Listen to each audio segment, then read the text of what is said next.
Hello guys! Unboxing time! Ito ay last December ko pa nakuha. From May Monita, May Marshi. Ngayon lang talaga nagkaroon ng pagkakataon para mag-unbox. Pero nung nakuha ko to sa office, ipinakita ko na rin naman yung laman niya. Hindi nga lang talaga buo.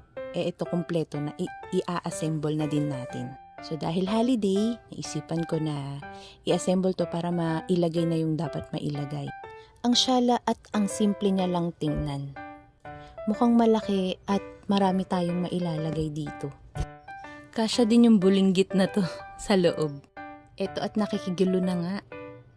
At tumarang pa sa video. Ayan, tinanggal na natin yung plastic. Uy, plastic.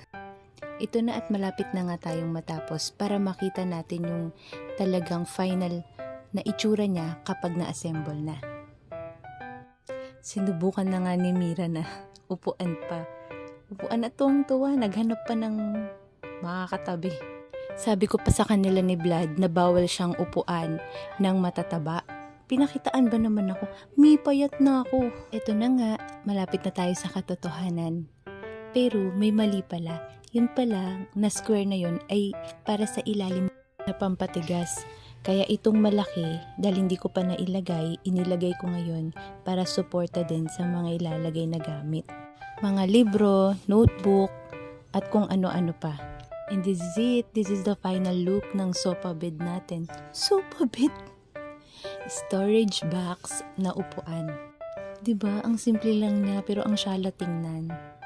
Ayun lang. Maraming salamat.